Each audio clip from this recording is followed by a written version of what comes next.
feeding the hungry and the Gospel of Matthew and the rest. 41 million people in our country are food insecure. We believe, some of us who are attracted to a person, and as we recognize our responsibilities with that spark of divinity within us. And so when the President of the United States says about undocumented immigrants, these aren't people, these are animals, you have to wonder, does he not believe in the spark of divinity, the dignity and worth of every person?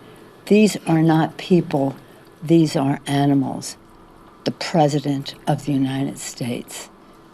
Every day that you think you've seen it all, along comes another manifestation of why their policies are so inhumane and why we have to continue the debate. Every day we see examples of why their policies are so inhumane. How about that policy that the Democrats enacted in the 90s where if you were caught with crack, which was mainly what the black people had instead of cocaine, you'd get like 3 times longer prison sentences and stuff like that? Is that attacking the black community? Because they couldn't afford to get the pure cocaine and you guys shipped in the crack and then threw them in jail for 3 times longer for having like a gram of crack? Just wondering. So this is insane, actually, because Nancy Pelosi is acting like Donald Trump was talking about immigrants or even illegal immigrants. No, he wasn't talking about either one of those groups. I mean, I suppose he was talking about illegal immigrants, but he was talking about illegal immigrants that are associated or in MS-13. He was specifically asked about MS-13 before he made his statements calling these people animals, which he has called MS-13 animals before, too. So this shouldn't be surprising to anyone, and anyone that's been paying attention knows what he was talking about. MS-13 does not have a spark of divinity inside their soul. They rape people, they kill people, they sell drugs, they push drugs. There is even evidence to suggest that they have been involved with our own government, the CIA, in the past administration, being used to transport guns to Mexico, then to Al-Qaeda, to help terrorists, okay? The Democrats use MS-13 as their muscle. If they got something dirty to do, you know what they do? They go to MS-13 to do it. And this is fucked up.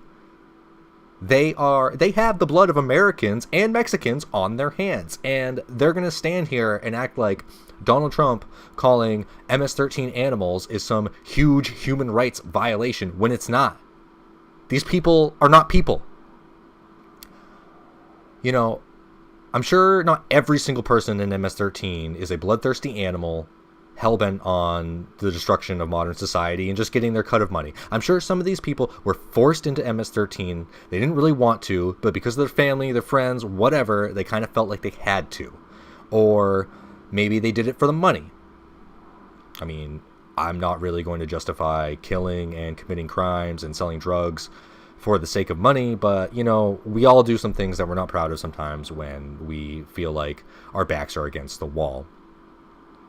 But this just goes to show the complete disconnect and the complete the intention of the mainstream media and the Democratic Party. What they want to do is just take Donald Trump and everything that he says every single time and try and turn it into some horrible, racist, bigoted, xenophobic, misogynistic thing. Whatever label you want to put on it today. And they claim that there's a blue wave coming for the midterm, but I honestly feel if they just keep pulling this shit that they've been pulling, they're not going to have the intended results. It's not going to work out for them. I think Americans are sick of this. I think we all see through it. I think we all see what the mainstream media is trying to do, taking our president out of context. Not even just our president, everybody. They take everybody out of context, and they just get the soundbite that they want to put out, and then they write a story behind it. So keep it up, Democrats, Nancy Pelosi, Maxine Waters, Chuck Schumer, all of you. Just keep it up, for real. You think you're going to win. You thought you were going to win before. You're not.